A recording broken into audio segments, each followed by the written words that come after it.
"Go and live with that homeless man you love so much," George shouted, his face red with rage. "You think this is a charity home? You're feeding a lazy homeless man while I work like a slave every day to put food in this house," George said, pushing her outside the gate and threw her bag on the floor. Amara gasped, not just from the pain in her back or the shock of falling, but from the realization that this was real. Her husband had just thrown her out of their home, out of their life, and all because she gave a plate of food, one plate, to a man who hadn't eaten in days. Obinna, the homeless man with dusty hair and tired eyes, stood frozen a few feet away. Then, slowly, he walked toward Amara, ignoring George's curses. "I'm sorry. I didn't mean for this to happen," Amara sobbed, clutching her stomach and trying to catch her breath. Her eyes were red, her heart racing. Obinna gently helped her to sit on a broken pavement stone beside the gate. "You did what your heart told you to do," he said calmly. "And I promise, Amara, you will never regret this." Amara looked up, confused. His voice had changed. He didn't sound like a beggar anymore. Then, Obinna did something strange. He reached into his torn coat and pulled out a sleek, new iPhone. Amara blinked. "Is that real?" He dialed quickly, speaking in a tone that didn't match his ragged clothes at all. "Yes, I'm ready. Bring the convoy to my location immediately." Amara stared at him like he had grown wings. Within minutes, the sound of luxury engines filled the quiet street. A convoy of black SUVs, shining like onyx, rolled to a stop in front of the house. Uniformed men with earpieces and dark shades stepped out. One of them opened the back door and bowed. "We're here, sir." "Wait." "Sir?" Amara whispered, her eyes wide in disbelief. Obinna turned to her, his eyes softer now. "My name isn't just Obinna. I'm Chief Obinna Okeke, CEO O Holdings. People call me the Kingmaker. I've made presidents. I've helped build nations. But for the last few days, I was just a hungry man looking for kindness. And I found it in you." The last thing Amara saw before fainting was George standing at the gate, frozen, his mouth wide open, as the security men helped her into the car like royalty. 7 days earlier. The air inside the small bungalow was tense that morning. Amara, barefoot and tired, stirred a pot of jollof rice in the kitchen. Her pregnancy belly strained against her wrapper. The aroma of rice and fried chicken filled the room, and for a brief moment, everything felt normal. But not for George. "I've told you before, Amara," he said, standing in the doorway. His voice was low but sharp. "I don't want you giving our food to strangers." "He's not a stranger," Amara replied gently. "I don't know his full name, but he's a person. A human being, George. That's even worse. You don't know him, yet you keep feeding him like he's family." George snapped. Amara turned to face her husband. Her eyes were soft but firm. "My mother always told me that those who give never lack. Helping the poor is never a waste. You never know who you're feeding." George hissed and shook his head. "Your mother's stories won't pay our bills, and when I come home one day and find we've been robbed or worse, what will your wisdom say then?" Amara didn't reply. She knew she couldn't change George's heart overnight. He didn't grow up like she did. He didn't understand that kindness was not a weakness. So when the knock came on the gate that morning, 3 soft taps, Amara knew it was him again. Quietly, she took a disposable food pack, scooped a generous portion of jollof rice and chicken into it, and slipped out through the side gate. There he was, dirty, barefoot, with a worn-out coat and looking hungry. Obinna gave her a tired smile. "God bless you," he whispered as he took the food. His hands trembled as he opened it and began eating right there on the sidewalk. Amara watched him eat, her heart swelling with joy. She didn't know why this act gave her peace, but it did. A part of her felt like her mother was smiling from heaven. Then she turned to go back inside and saw George, standing still, watching her with rage in his eyes. He didn't shout. Not yet. He waited until she walked in. "You did it again?" he said quietly. I just gave him..." "Chicken?" My chicken? His voice rose like thunder. You dare disobey me in this house? Amara, you're no longer my wife. Please, I'm sorry he was hungry. I didn't mean to disobey. I said get out, he roared, storming into the house. Within seconds, he returned with her bag. He threw it on the floor and pushed her towards the gate. Since you love that beggar so much, go and live with him. George, please, I'm pregnant. I'm due any moment. You can't do this. I don't care. Who knows if the child is even mine, he spat. Out. Then he shoved her out and slammed the gate behind her. Amara stood, trembling, too shocked to scream. Her eyes welled up with tears as she slowly collapsed to her knees. Then the man she had fed every day walked forward and changed her life forever.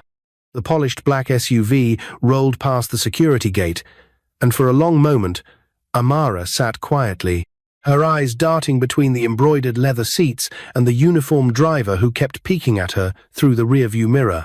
She couldn't speak. She was still holding her belly with both hands. Her heart beat faster than ever before, not from fear anymore, but from confusion. Her mouth was dry. Was this really happening? Obinna, now seated beside her in a clean, sharp navy blue kaftan, completely different from the tattered shirt he wore just minutes ago, leaned slightly toward her. I know you're still in shock, he said gently, but I want you to know something very important. Amara looked at him, her lips trembling. Everything is going to be okay. Her chest rose and fell. Why? Why are you doing this for me? Obinna smiled, then looked out the window as they drove through a private road lined with tall trees and manicured flowers. Because you're the first person in 5 years who gave me food, not knowing who I was. No conditions, no expectations, just pure kindness. Amara blinked back tears. You gave me your best, Obinna continued. You gave me chicken when you didn't even know me. That is rare. That is precious. Amara shook her head slowly. But my husband, he hates that I do those things. He said it's a waste, that feeding people like you is foolish. Obinna nodded with a sad expression. Then I fear he never understood the true meaning of wealth. The car curved into a grand compound. Amara gasped. Before her stood a massive cream-colored mansion with towering columns, green glass windows, and a fountain in the middle shaped like a golden lion. Several staff members were already lined up on both sides of the driveway, bowing their heads in respect. A maid opened Amara's door, and another rushed forward with a wheelchair. I can walk, Amara began to say, but a wave of pain rippled through her belly. No, ma'am, Obinna said quickly. From now on, you don't need to lift a finger. This is your home. Home? Amara repeated, her voice small. Yes, as long as you want it to be. You'll be taken care of like royalty. That child you carry, he or she will never lack. Amara was wheeled into the mansion, and everything felt like a dream. Marble floors, gold chandeliers, walls covered in expensive paintings. The air smelled like fresh roses and vanilla. Within minutes, Amara was led into a large bedroom with velvet curtains, a queen-sized bed, and a view of a private garden. Female attendants began to undress her gently, handing her a soft silk gown and warm towels. One of them smiled as she adjusted Amara's pillows. Madam, you're safe now. 2 weeks later, Amara held her newborn baby in her arms. A boy, soft brown eyes, 10 little fingers, a peaceful face that looked just like hers. She named him Sam Short for Samuel, which means God has heard. The birth took place in a private suite at one of the top hospitals in Lagos, fully owned by Chief Obinna's foundation. Doctors, midwives, and 2 personal nurses had been on standby since the day Amara moved into the mansion. Yet, through it all, George never called, never texted, never checked in. Amara learned, through one of her old neighbors, that he had married a woman from his office just a few days after throwing her out. Her chest tightened, but she stayed silent. What kind of man does that? The nurse had asked. But Amara just kissed her baby's head and whispered, You have all the love you need now. 1 month later, Amara walked through the mansion garden with Chief Obinna. her baby sleeping quietly in a stroller beside her. The warm evening breeze brushed past her cheeks as she listened to birds chirping above. "I still can't believe all this happened," she said.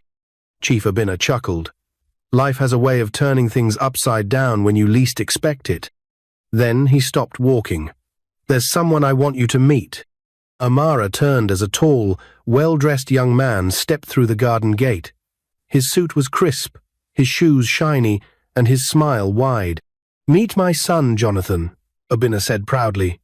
"He just returned from France." Jonathan walked up and shook Amara's hand with gentle respect. "My father has told me a lot about you," he said. "It's an honor to finally meet the woman who reminded him of what humanity truly means." Amara blushed. "Thank you." Jonathan looked down at the baby in the stroller. "And this must be Sam?" Amara smiled as Sam blinked awake and stretched his tiny arms. "He's beautiful," Jonathan added. Abina placed a hand on Amara's shoulder. "Jonathan is the managing director of my group of companies. I know you mentioned you studied economics." "Yes." Amara nodded slowly, a bit surprised. "I graduated top of my class.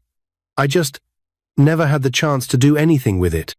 "Then you'll have your chance now," Chief Abina said. "You'll start working at the headquarters next week. We don't waste talent in this house." Amara's lips parted, shocked. "Are you serious?" "Completely," Jonathan said. "And I'll be working closely with you." 2 years later, Amara sat behind a glass desk, flipping through economic projections and contract documents. Her outfit was sharper-fitted, cream-colored power suit. Her nameplate read, Amara Okoye, Executive Director, OO Holdings. Jonathan knocked gently before entering. "Ready for the press briefing?" She nodded. "Just about." Their eyes met briefly and smiled. Working together every day, Amara and Jonathan had grown close. And slowly, without warning, love bloomed. He never pressured her. He never judged her past. He saw her strength, her fire, and her honesty, and that's all that mattered to him.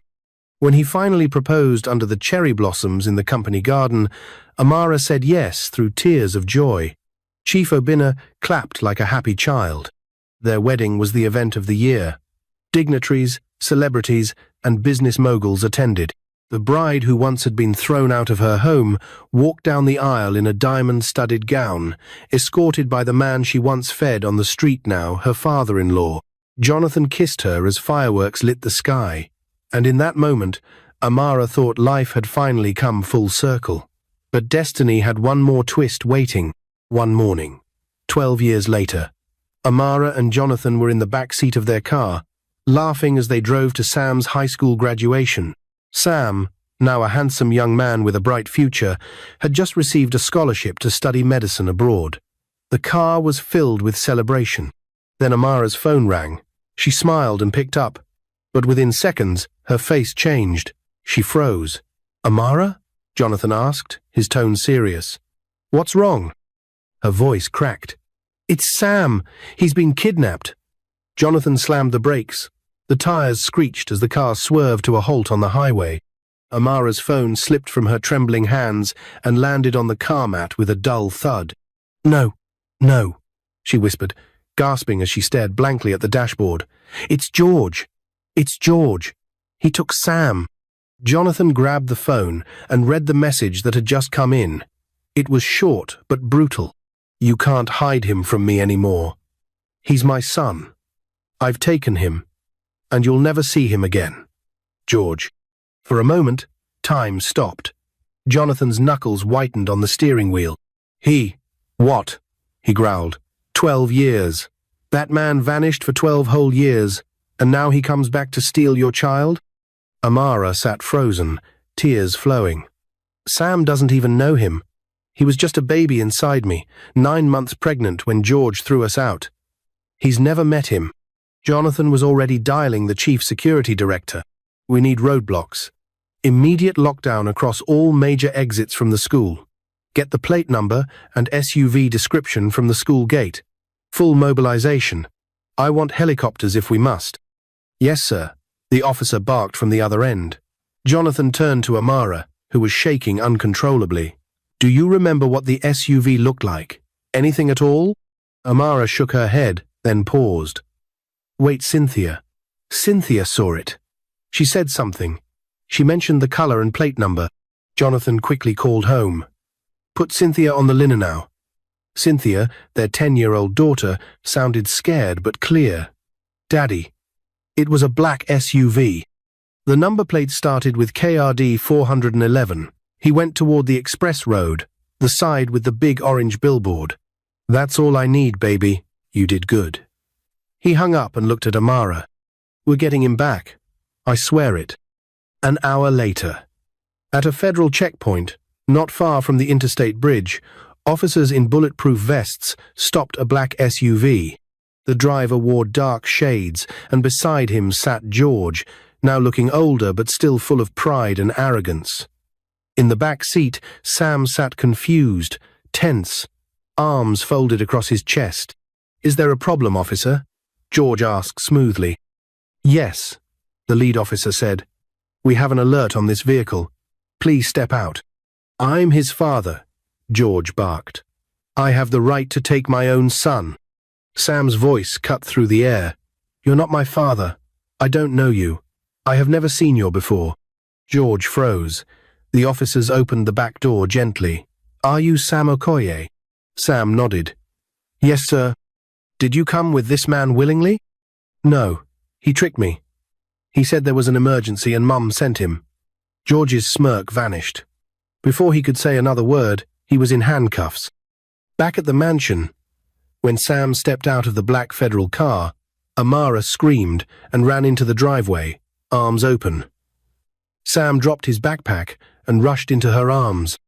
I thought I lost you, Amara cried, holding him tightly.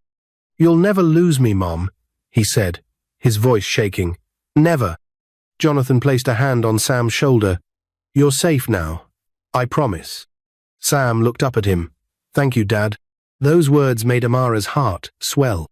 Inside, Cynthia hugged her brother, refusing to let go. I told you you'd come back. They laughed through the tears.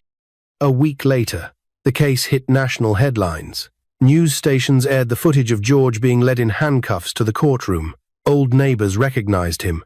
Former co-workers were shocked. No one had known what became of him after he divorced Amara.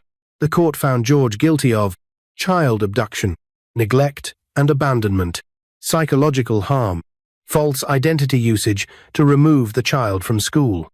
He was sentenced to 5 years in prison with no parole. Amara didn't attend the trial. Neither did Sam. When asked why, she simply said, We've already moved on. 5 years later. Sam stood proudly on a stage, wearing a deep blue graduation gown. Cameras flashed as the dean shook his hand and handed him a scroll. The auditorium erupted in applause. He had just been named Best Graduating Medical Student in Nigeria. In the crowd, Amara clapped with tears in her eyes, wearing a long, flowing gown. Jonathan, seated beside her, whistled proudly. Cynthia recorded every second on her phone. Sam stepped up to the podium to give his speech. He looked over the crowd and paused. I want to thank my mother, Amara, for teaching me that kindness is never a weakness, that helping someone even when it costs you can change everything. He looked toward Jonathan.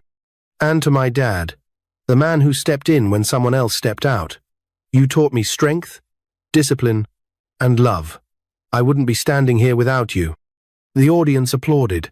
In a quiet apartment across town, George, who had just finished serving his prison term, sat alone, watching the event on TV. His beard had grown out. His eyes were sunken. His clothes were old. When Sam said the words, "My dad," George lowered his head and cried. That evening, Chief Obinna was reading a book in the garden when Amara walked in. "Papa," she said, smiling, "the president just called Sam personally. He wants to meet him." Obinna chuckled. "That boy is going far." Then Amara's phone rang. Unknown number. She picked it up. "This is George," the voice said. "Please, I need to see you. One last time." Amara's fingers gripped the phone tightly. Amara sat quietly in the private library of the mansion, the phone still pressed to her ear even though the call had ended. Outside the window, the sun was setting behind the distant trees, casting a golden glow across the marble floor. George had called. After coming back from prison, her heart wasn't racing anymore. It didn't ache either. There was only stillness, a quiet space inside her chest where pain used to live. She slowly placed the phone on the table. "Who was that?" Jonathan asked, stepping in with a glass of orange juice in one hand. She looked up. "George." Jonathan stopped mid-step. "What did he say?" "He wants to see me," she said softly. "He said, he's sorry." Jonathan exhaled and placed the glass down beside her. "You don't owe him anything, Amara. After everything he did, throwing you out when you were 9 months pregnant, abandoning you and Sam, never once asking if you were alive, tried to steal the child from you before he was caught and sent to jail. Now he's back and remembers to apologize. Where was his conscience all these years?" Amara nodded. "I know. I'm not going there for him. I'm going there for me." The next day, the press conference was held at a small community hall in Lagos. Nothing fancy. Just a simple banner that read, "A Father's Apology. George Okoye speaks out." Camera crews and journalists from various TV stations were present. Curious neighbors, bloggers, and even a few former friends of George filled the seats. Whispers passed between rows as everyone waited to hear what he had to say. George stepped onto the podium.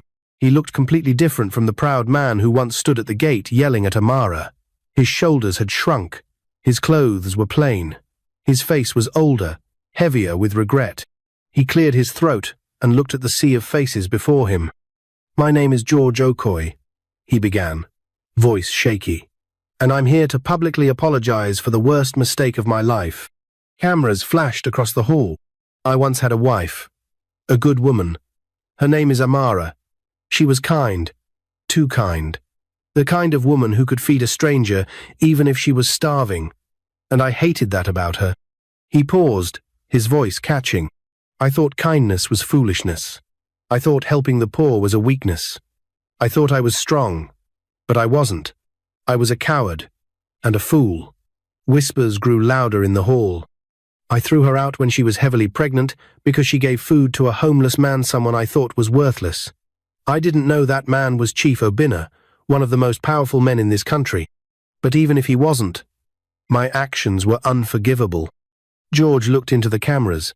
"Amara, if you're watching this, I'm sorry." He wiped a tear. "To my son, Sam, I don't even deserve to call you my son, but I want the world to know I failed you.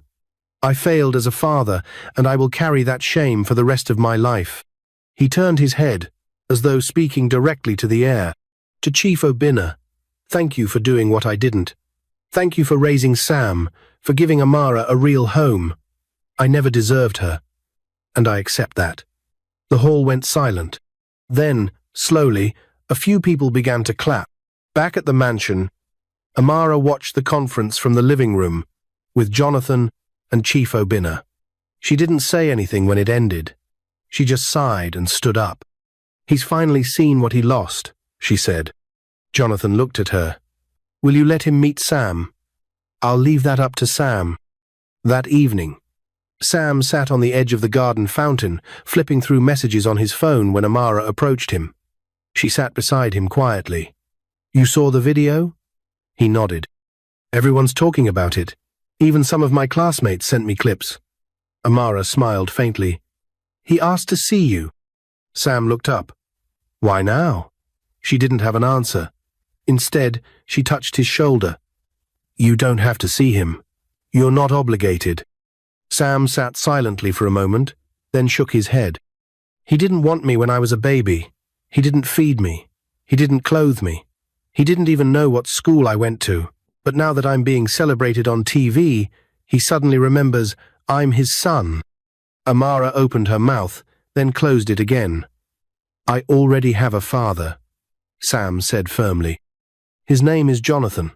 He was there for every science fair, every hospital visit, every exam. He prayed with me. He held me when I cried. No one can take his place." Tears rolled down Amara's cheek. Sam looked at her. "Mom, I'm not angry anymore, but I won't pretend. That man is a stranger to me." Amara nodded. "Okay." 2 years later, Sam, now 23, stood in a white lab coat in the surgical theatre. His name tag read, Dr. Samuel Okoye, resident surgeon, Federal Medical Center. He had just completed a 10-hour surgery, his biggest yet.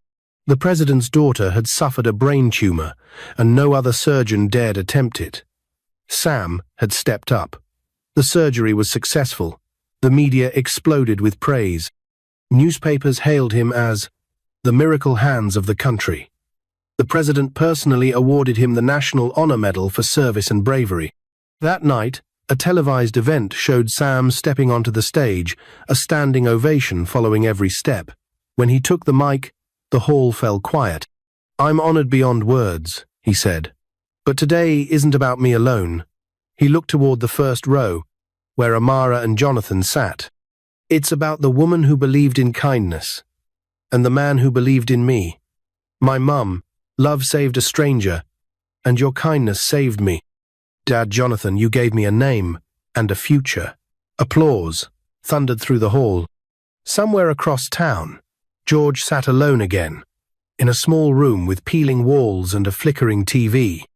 He watched as his biological son stood tall on the national stage, strong, brilliant, beloved by the entire country. And not once did he mention him. Tears streamed down George's face, not because Sam was great, but because he wasn't part of his story. He clutched an old picture of Amara when they were newly married. "I had gold in my house," he whispered, "and I threw it away. But that wasn't the end." The past had returned, but now, something else was coming. Something George had hidden long ago, a secret buried deep.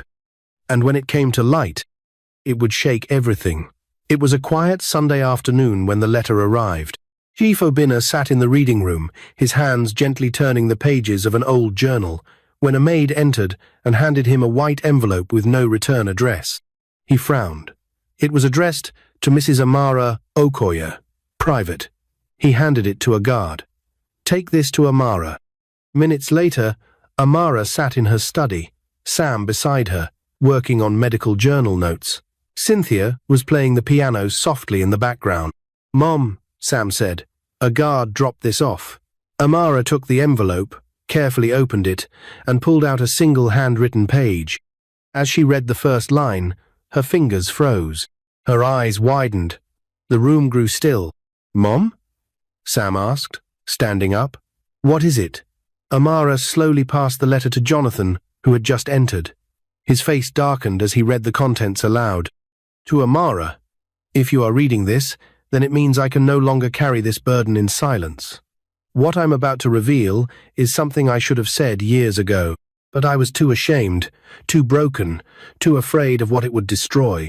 Sam is not your only child. Before I threw you out, I received an anonymous letter. It said you had a child before we got married, a daughter, and that you hid her from me because she wasn't mine. I confronted your aunt then, not you. She confirmed it. Said the child had been born while you were away at the university, and she had sent her off to an orphanage because you were too young to raise her. I was angry and bittered. I didn't know what to believe. That was when I stopped loving you. And that's why I said what I said when I threw you out. I wanted to punish you for a secret you didn't even know existed. But a month ago, I received another letter. This time, from someone claiming to be your daughter. She found me. She called herself Hope. She said she had proof. DNA results, and photos. She is alive, and she's looking for you. I couldn't bear to face you, but maybe now, after everything, you deserve to know the truth. I am sorry for not confronting with it when it mattered. George, the letter ended. Amara's world tilted. The room spun slowly, like a carousel out of control. Jonathan caught her before she slumped. A daughter?" she whispered, pressing her hand against her chest. "But I never had a daughter. I never gave birth before Sam." Sam stood frozen, speechless. "What does that even mean?" Later, that night, Amara and Chief Obinna sat in the private family lounge. The letter lay open on the table. Cynthia had been sent to bed, but Sam remained, seated beside his mother, confused and worried. "I don't remember any baby," Amara whispered. "How could this be as a woman? I was never pregnant before I met George. Never. But I was sick for a while during university. I collapsed once and was taken home, and within that period of months, I couldn't remember what happened when I regained my consciousness. After some months, they said it was malaria. But what if it wasn't?" Chief Obinna folded his hands. "You mentioned your aunt raised you after your mother passed?" Amara nodded. "Yes, Aunt Philomena. Strict and controlling. She always hated me showing affection or helping others. Always said I was too soft." "What if she hid this from you?" Obinna asked gently. "What if she made decisions you never knew about?"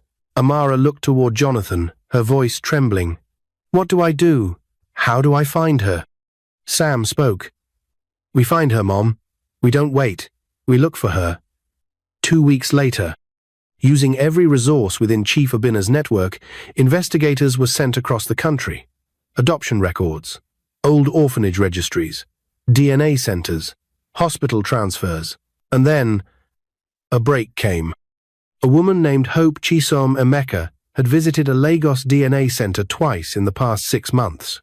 Her mother's name was listed as Amara. The dates matched. She was now 24, a graduate of law, working as a legal advisor at a youth advocacy NGO. Amara held the printout in her shaking hands. Her eyes scanned every line as tears poured down her face. "She's real," she whispered. "My daughter is real." They arranged to meet at a quiet garden restaurant in Ikoyi. Amara wore a simple white gown. Jonathan held her hand until the moment she stepped out of the car. Hope was already seated, facing the fountain. Her hair was long and curly, her eyes wide and searching. When Amara walked up, Hope stood slowly. Their eyes met. Amara's breath caught in her throat. Hope took a single step forward. "Mom?" Amara broke down, her knees buckling. Hope caught her in a hug that melted many years of confusion, pain, and questions. They held each other tightly. "I didn't know," Amara sobbed. "I never knew." "I know," Hope whispered. "I found out everything." Jonathan and Sam watched from a distance. Sam blinked rapidly. "She looks like Mom. She is her," Jonathan said quietly. 6 months. Later, Hope moved into the mansion and became part of the family. Cynthia finally had a big sister, Sam, a twin in spirit. And Amara, the joy of reunion she never thought possible. Hope helped expand Chief Obinna's charity foundation, using her law degree to rescue trafficked girls and wrongfully imprisoned women. Together, the family flourished. 1 year later, at a national award event honoring women in leadership, Amara was called to speak. She stood, microphone in hand, surrounded by Hope, Sam, Cynthia, Jonathan, and Chief Obinna. She smiled at the cameras. "I was once thrown out of my house for feeding a hungry man. A man I didn't know was a billionaire. I was abandoned while pregnant, left to suffer, but today I stand here not as a victim, but as proof." She turned toward the crowd. "That kindness is never wasted. It always returns folded into blessings, multiplied beyond imagination." The room erupted in applause. George watched from home, sitting in the same chair where he once wept. He closed his eyes. "I lost gold, and now the world gets to see it shine. I hope you learn from my terrible mistake." What is your views about this story? Where are you watching from? If you like this story, comment, share, and subscribe to our channel for more interesting stories.